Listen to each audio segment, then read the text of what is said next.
Hello everyone, welcome to lucky education. और आज का टॉपिक हमारा है कम्युनिटी एंड कंजर्वेशन। साथ के साथ में इसी में हम देखेंगे जॉइंट फॉरेस्ट मैनेजमेंट और इसी में हम देखेंगे सेक्रेड ग्रुप्स। ठीक है, ये जो टॉपिक्स हैं आपका chapter number 2 forest and wild life resources class 10th की ज्योग्राफी में दे रखे हैं और इसके बाद ये चैप्टर भी आपका फिनिश हो जाएगा। तो पहले हम समझते हैं इस टॉपिक का मतलब क्या है। कम्युनिटी एंड कंजर्वेशन मतलब समाज और समाज के द्वारा किया जाने वाला कंजर्वेशन मतलब किसी चीज़ को प्रोटेक्ट करना। तो हम किस चीज़ को प्रोटेक्ट करने की बात कर रहे हैं और कम्युनिटी क्यों प्रोटेक्ट कर रही है किसी चीज़ को। देखो, इस चैप्टर का ही नाम है forest and wild life resources. हमारे जंगल, हमारे वन और वनों में रहने वाले वन्य जीव, इनके प्रिजर्वेशन की बात की जा रही है, इनके कंजर्वेशन की बात की जा रही है, इनको प्रोटेक्ट करने की बात की जा रही है। क्यों बात की जा रही है? सोचो यार, अपना फॉरेस्ट ही नहीं रहेंगे तो फॉरेस्ट का इंपॉर्टेंस तो आपको पता ही है। पहले भी मैंने आपको बताया था, फॉरेस्ट हमारे लिए बहुत ही ज़्यादा इंपॉर्टेंट है। बहुत सारी चीज़ें हमें फॉरेस्ट से मिलती है। इस नेचर को अगर हमें बैलेंस करके चलना है तो भाई तभी हम जी सकते हैं, अदरवाइज हम जी नहीं सकते। अगर नेचर में कुछ भी चीज़ उथल पुथल होती है, इधर उधर होती है, तो उसके फिर बहुत सारे हमें कॉन्सिक्वेंस देखने को मिलते हैं। तो फॉरेस्ट को अगर हमने नहीं प्रोटेक्ट किया, जीव जंतुओं को नहीं प्रोटेक्ट किया, तो आने वाले समय में बहुत सारी समस्याएं देखने को मिलेंगी। जैसे प्रेजेंट में आपने सुना होगा कि क्लाइमेट चेंज अपने आप में एक समस्या है। क्लाइमेट चेंज है ना, आपने ये भी देखा होगा, कभी बहुत ज़्यादा गर्मी पड़ती है, कभी बहुत ज़्यादा सर्दी पड़ती है, कभी बहुत ज़्यादा रेनफॉल होती है। सब इसी का रिजल्ट है, क्योंकि हमने अपने नेचर को उथल पुथल कर दिया। नेचर में पाई जाने वाली चीज़ों का बैलेंस हमने क्या कर दिया है, ख़त्म कर दिया है। ठीक है, फॉरेस्ट को हम बहुत ज़्यादा क्या कर रहे हैं, डिफॉरेस्टेशन करते जा रहे हैं, ख़त्म करते जा रहे हैं। तो खैर, इसी चीज़ को ध्यान में रखते हुए आपको पता है हमारे भारत की परंपरा रही है कि हम नेचर के साथ मिलजुल के रहते हैं और नेचर वर्शिप में बिलीव करते हैं, नेचर की पूजा करने में बिलीव करते हैं। अपने आसपास अपने वृद्ध जो लोग हैं उनको देखा होगा, अपने घर में दादाजी दादी और ये सब बड़े बूढ़े जो लोग हैं अपने नेचर की पूजा करते हैं। इवन सूर्य देव की पूजा करते हैं, पेड़ों पर जल चढ़ाते हैं, जानवरों की पूजा करते हैं। तो अब हमारा मतलब एक परंपरा रही है कि हम नेचर के साथ मिलकर आगे बढ़ते हैं। मगर प्रेजेंट की जो जनरेशन है, प्रेजेंट का जो टाइम है, ऐसा समय आ गया है कि अब हम नेचर को थोड़ा सा इग्नोर करते चल रहे हैं, जो बहुत ज़्यादा डेंजरस है हमारे लिए। तो इसी कॉन्टेक्स्ट में हम आगे बढ़ते हैं, शुरुआत करते हैं कम्युनिटी एंड कंजर्वेशन। ठीक है, in India forest are home to many traditional communities. Bharat एक ऐसा देश है भाई जहाँ पे बहुत सारी कम्युनिटी, जिनको हम बोलते हैं ट्राइब्स। ट्राइब्स का मतलब होता है जनजाति।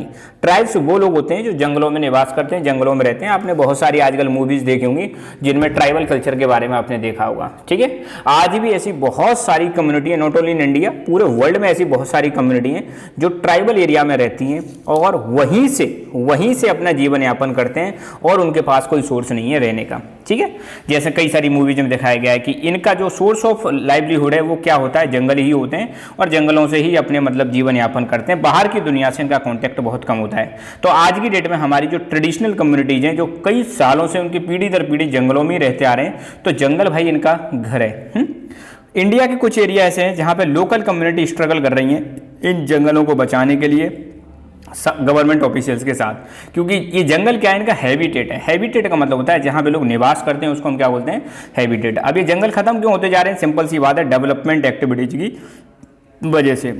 अब डेवलपमेंट एक्टिविटीज का मतलब क्या है? जंगलों को माइनिंग करने के लिए काटा जा रहा है, या कहीं पर डैम बनाने की वजह से जंगल जो है खत्म हो रहे हैं। नेक्स्ट वाले चैप्टर में आप देखोगे नर्मदा बचाओ आंदोलन, तो नर्मदा बचाओ आंदोलन उसी चीज़ को लेकर है। नर्मदा डैम बनाया जा रहा है जिसमें बहुत सारा फॉरेस्ट एरिया सबमर्ज हो जाएगा। कहीं पर रोड गुजारे जा रहे हैं जंगलों से, कहीं पर रेलवे लाइन गुजारी जा रही है, कहीं पर जंगलों को एग्रीकल्चर के लिए काटा जा रहा है, कहीं पर जंगलों में आपको देखने को मिलेगा सेटलमेंट मतलब घर बनाए जा रहे हैं काट काट के।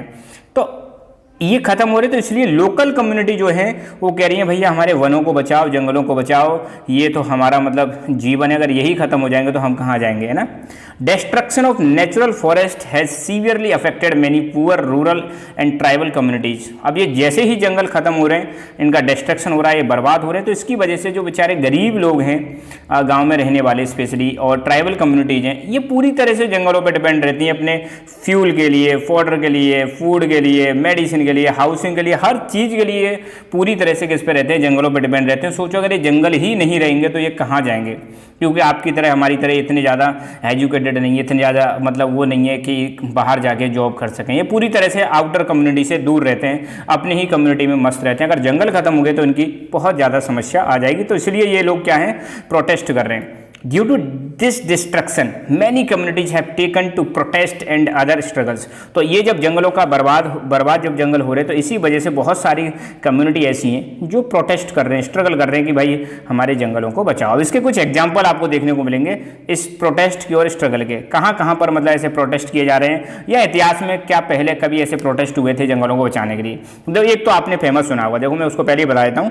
पेड़ों को बचाने के लिए राजस्थान में भैया अमृता देवी का नाम आपने जरूर सुना होगा, हालांकि किताब में नहीं दे रखा है। अमृता देवी ने पेड़ों से चिपक कर अपनी और उसकी 3 बेटियों की जान चली गई थी, पेड़ों से चिपक गए थे पेड़ों को बचाने के लिए, खासकर खिजड़ी ट्री को बचाने के लिए, है ना। इसलिए अमृता देवी का नाम सबसे पहले आता है, जिसका और उन्होंने शुरुआत कर दी थी चिपको मूवमेंट की। हालांकि यहाँ पे चिपको मूवमेंट तो दे रखा है मगर अमृता देवी के बारे में नहीं दे रखा है, जो वैष्णवी कम्युनिटी से बिलोंग करते थे, राइट। खैर, अब बुक वाले एग्जाम्पल देखते हैं कि कहाँ पर प्रोटेस्ट किए जा रहे हैं जंगलों को बचाने के लिए या वाइल्ड लाइफ को बचाने के लिए। पहला एग्जाम्पल दे रखा है Sariska tiger reserve in Rajasthan के अलवर में आपका सरिस्का टाइगर रिजर्व है। राजस्थान का एक डिस्ट्रिक्ट है अलवर, वहाँ पर सरिस्का टाइगर रिजर्व है। यहाँ के विलेजर्स ने प्रोटेस्ट किया। क्यों प्रोटेस्ट किया? यहाँ क्या हो रहा था, माइनिंग एक्टिविटी हो रही थी आसपास के एरिया में। तो लोगों ने कहा कि यार अगर तुम जंगल वाले एरिया में, यहाँ के आसपास वाले एरिया में माइनिंग एक्टिविटी करोगे तो इसकी वजह से हमारा नेचर भी मतलब डिस्ट्रक्ट हो जाएगा, यहाँ पे पेड़ पौधे खत्म हो जाएंगे, यहाँ पे जीव जंतु खत्म हो जाएंगे। और उन्होंने हवाला दिया कि वाइल्ड लाइफ प्रोटेक्शन एक्ट में ये चीज़ें वर्जित हैं, आप इन चीज़ों को नहीं कर सकते, और यहाँ पर अपना प्रोटेस्ट दर्ज किया। एक एग्जाम्पल तो ये हो गया आपका।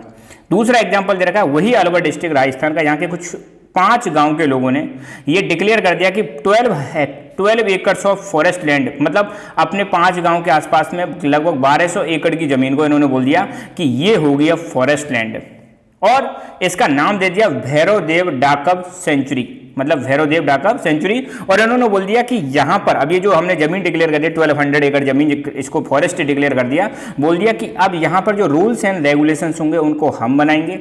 और साथ के साथ में उन्होंने बोल दिया कि यहाँ पर अब किसी भी प्रकार की हंटिंग, किसी भी प्रकार की मतलब हंटिंग यहाँ पर अलाउ नहीं करेंगे। और साथ के साथ में बाहर से जो इंक्रोचमेंट होता है, बाहर से लोग यहाँ पे आते हैं इसको घेरने की कोशिश करेंगे, उसको हम अलाउ नहीं करेंगे। दूसरा एग्जाम्पल ये हो गया, ठीक है।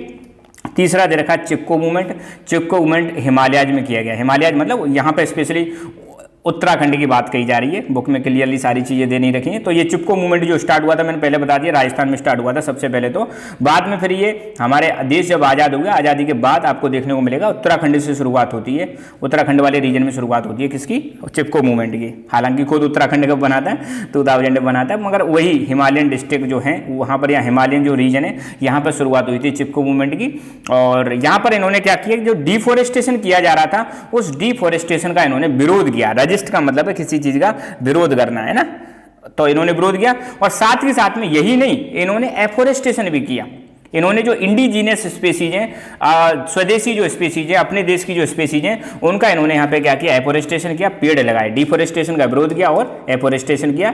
एक ये एग्जाम्पल हो गया। हालांकि ये बुक में नहीं है, आपको ध्यान रखना है। डिफेंडर ऑफ द हिमालयाज मतलब ये हेडिंग है। और ये जो मूवमेंट है चिपको मूवमेंट, इसको स्टार्ट करने वाले हिमालयन रीजन में ये थे सुंदरलाल बहुगुणा। ये जो है ये है सुंदरलाल बहुगुणा, ये इन्वायरमेंटलिस्ट हैं, ठीक है। और इन्होंने ही चिपको मूवमेंट स्टार्ट किया था 1973 में।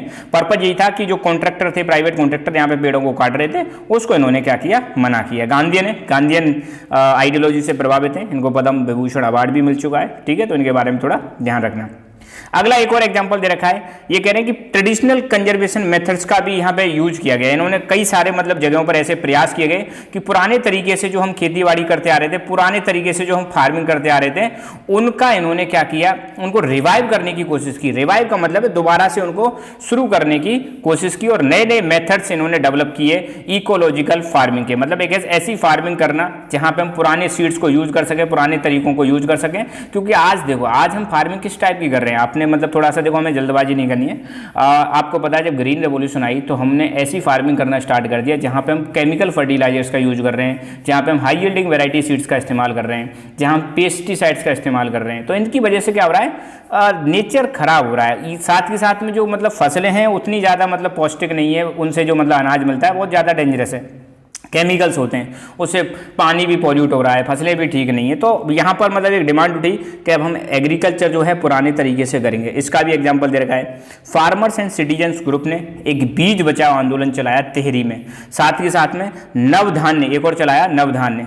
ये बताते हैं कि हमें भैया फोकस करना चाहिए डाइवर्सिफाइड क्रॉप्स पर, और हमें सिंथेटिक केमिकल्स का यूज है इनको बिल्कुल बंद करना चाहिए। सिंथेटिक केमिकल्स जब खेती करते हैं, आपने देखा होगा फर्टिलाइजर्स का इस्तेमाल करते हैं। यहाँ पे कोशिश की गई बीज बचाओ आंदोलन और नवधान्य आंदोलन के तहत कि भाई हम पुराने जो तरीके हैं उनसे एग्रीकल्चर करेंगे, नेचुरल तरीके से एग्रीकल्चर करेंगे, इकोलॉजी को साथ में लेके चलेंगे, बर्बाद नहीं करेंगे, और जो ट्रेडिशनल सीड्स हैं उनके ही माध्यम से हम खेती करेंगे, और कोशिश करेंगे कि जो सिंथेटिक केमिकल्स हैं इनका इस्तेमाल ना करें ताकि हम पुरानी चीज़ों को बचा सकें। यहीं पर एक टॉपिक आता है joint forest management. Joint forest management के बारे में देखते हैं। तो जॉइंट फॉरेस्ट मैनेजमेंट शॉर्ट में इसको बोलते हैं JFM। ये एक प्रोग्राम है जो कई सारी स्टेट गवर्नमेंट ने लॉन्च किया था फॉरेस्ट को कंजर्व करने के लिए। पर्पज क्या था? फॉरेस्ट को कंजर्व करेंगे। अब जॉइंट वर्ड आ रहा है, जॉइंट का मतलब दो चीजें मिलकर काम कर रही हैं। तो इस प्रोग्राम के तहत क्या किया गया, विलेज कम्युनिटीज है उनको सरकार के द्वारा काम दिया गया कि देखो भाई तुम्हारे आसपास जो फॉरेस्ट है इनको क्या करोगे, तुम प्रोटेक्ट करोगे, और बदले में आप क्या कर सकते हो, इस फॉरेस्ट से मिलने वाले प्रोडक्ट को आप यूज कर सकते हो। ठीक है, तो यहाँ पर जो एरिया जहाँ पर डिग्रेड होते जा रहे थे उन एरियाज को बोल दिया फॉरेस्ट डिपार्टमेंट ने कि भाई आप देखो, आप इनको मतलब जो रूरल कम्युनिटीज हैं आसपास के जो एरिया है उनको दे दो, वो प्रोटेक्ट करेंगे। तो under such program village communities are assigned responsibility to protect and manage nearby forest. तो गाँव के लोगों को बोला कि भाई आप अपने आसपास के फॉरेस्ट को प्रोटेक्ट कर सकते हो, मैनेज कर सकते हो। The areas concerned are usually degraded or even deforested areas which are managed by forest department। ये जो फॉरेस्ट दिए गए थे गांव वालों को, ये वो एरिया थे जो डिग्रेड हो गए थे, मतलब वहां पे फॉरेस्ट बहुत ज्यादा खत्म हो गए थे और डिफॉरेस्ट हो चुका था। और इनको पहले कौन कंट्रोल कर रहा था? फॉरेस्ट एरिया या फॉरेस्ट डिपार्टमेंट कंट्रोल कर रहा था। तो इनको बोल दिया गांव वालों को दे देते हैं, गांव वाले इसको प्रोटेक्ट करेंगे और बदले में उनसे मिलने वाले माइनर जो प्रोडक्ट है उनको वो यूज कर सकते हैं। तो in return members of these communities are entitled to intermediary benefits like non timber forest produce share in timber harvested by the successful protection. तो यहाँ पे कहा गया कि अगर तुम इनको प्रोटेक्ट करोगे तो आपको मतलब कई सारे बेनिफिट मिलेंगे कि आप जैसे जो फॉरेस्ट प्रोडक्ट है उनको यूज कर सकते हो, है ना, बहुत ज्यादा नहीं बट लिमिटेड यूज कर सकते हो अपनी जरूरत के हिसाब से। और बहुत ही ज्यादा इंपॉर्टेंट, जॉइंट फॉरेस्ट मैनेजमेंट सबसे पहले जिस स्टेट में चला था उस स्टेट का नाम था उड़ीसा। यहाँ पे आप देख सकते हो ये वाला जो स्टेट है इसको हम बोलते हैं उड़ीसा। उड़ीसा में 1988 में जॉइंट फॉरेस्ट मैनेजमेंट सबसे पहले स्टार्ट किया गया था, तो उड़ीसा पहला स्टेट बन जाता है। एक टॉपिक और है इसमें, सेक्रेड ग्रुप्स। सेक्रेड मतलब आपने देखा होगा अपने आसपास, अपने विलेज में, अपने नियर बाई एरियाज में कुछ फॉरेस्ट या कुछ पेड़ पौधे ऐसे होते हैं जिनको हम देवी देवताओं के नाम पे या मतलब भगवान के नाम पे उनको हम प्रोटेक्ट करते हैं। कहते हैं कि यार यहाँ पे तो मतलब भगवान का वास है। मंदिर के आसपास जो ट्रीज होते हैं उनको हम प्रोटेक्ट करते हैं, वहाँ पे मूर्तियाँ रखी रहती हैं ना, तो पूजा करके मतलब उनको हम प्रोटेक्ट करते हैं। तो अब ऐसा क्यों है? अभी क्या ये आज का मतलब चलन है या बहुत पहले से ही चलता आ रहा है? देखो हमारे पुराना हमारा मतलब सिस्टम रहा है इंडिया का कि हम नेचर के साथ मिलजुल कर रहते हैं। नेचर वर्शिप एक पुरानी हमारा बिलीफ है, पुरानी हमारी परंपरा है नेचर वर्शिप, है ना। और यहाँ पर ऐसा कहा गया है कि सारी चीज़ें भाई हमारे नेचर के द्वारा क्रिएट की गई है और हमारी जिम्मेदारी है इन सब चीज़ों को हम क्या करें, प्रोटेक्ट करें, है ना। और यहाँ पर हम ये जितने भी फॉरेस्ट को हम प्रिजर्व कर रहे हैं, इन वर्जिन फॉरेस्ट को, इनको हम बोलते हैं सेक्रेड ग्रोव्स, हैं, मतलब फॉरेस्ट ऑफ गॉड या गॉडेस। मतलब कहा जाता है कि ये तो भैया देवी देवताओं के फॉरेस्ट हैं, इसे हमें प्रोटेक्ट करने की जरूरत है और कोई भी प्रकार का यहाँ पे इंटरफेरेंस बैन किया जाता है लोकल लोगों के द्वारा। अच्छा, सेक्रेड ग्रोव्स वो हैं जिनको सरकार प्रोटेक्ट नहीं कर रही है, लोकल लोग ही प्रोटेक्ट कर रहे हैं। यहाँ पे किसी ने जिम्मेदारी नहीं दी है, ये मतलब किसी ने बोला हो, सरकार ने बोला हो, नहीं, ये इसको लोकल लोगों के द्वारा ही प्रोटेक्ट किया जाता है, देवी देवताओं के नाम पे प्रोटेक्ट किया जाता है। अच्छी बात है यार, ये अच्छी प्रैक्टिस है हमारे यहाँ पे। और ऐसा ही नहीं है, यहाँ पे हम पूजा भी करते हैं, आपने देखा होगा ट्रीज की हम पूजा करते हैं। जैसे कहा जा रहा है मुंडा और संथाल्स, मुंडाज और संथाल्स जो छोटा नागपुर प्लेट्यू रीजन है, यहाँ पे ये पूजा करते हैं भैया महुआ। एक प्लांट है जिसका साइंटिफिक नेम है वेसिया लेटिफोलिया।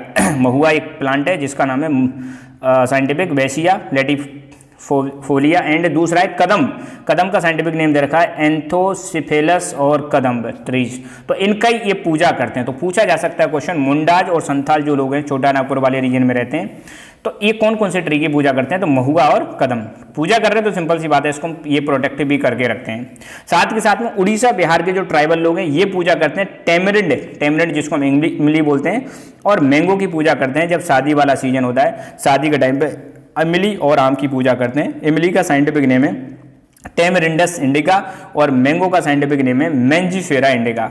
तो शादी के दौरान ये इनकी पूजा करते हैं, ठीक है।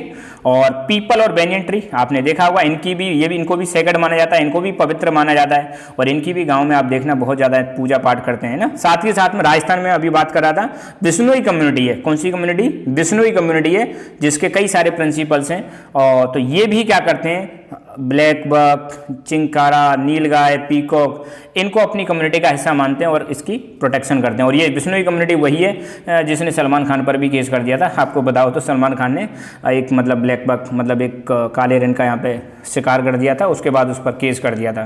तो मतलब ये बहुत ज़्यादा सेंसिटिव है, बहुत ज़्यादा नेचर के प्रति, और अपने नेचर की क्या करते हैं, पूरी प्रोटेक्शन करते हैं। तो साथ के साथ में हमें भी सीखने की ज़रूरत है भाई, इस चैप्टर को पढ़ने के बाद हमें भी मतलब नेचर कंजर्वेशन पे फोकस करना चाहिए, है ना। ट्रीज को कम से कम काटना चाहिए, और हो सके तो आप प्लांटेशन करो, कम से कम 1-2 पेड़ तो लगाओ, ताकि आप कह सकें कि यार ये 2 पेड़ हमने लगाए। 2-2 पेड़ आप सब लोग लगाएंगे अपने अपने घरों में, तो मतलब बहुत ज़्यादा इंस्पिरेशन मिलेगा बाकी लोगों के लिए, और उसके नीचे बैठने का एक अलग ही मतलब आनंद होता है, ठीक है। तो इस चैप्टर को पढ़ने के बाद आप एक जरूर मतलब ये कोशिश करें कि ट्री जरूर लगाएं, ठीक है। So thank you so much, और यहाँ पर अपना चैप्टर भी फिनिश होता है।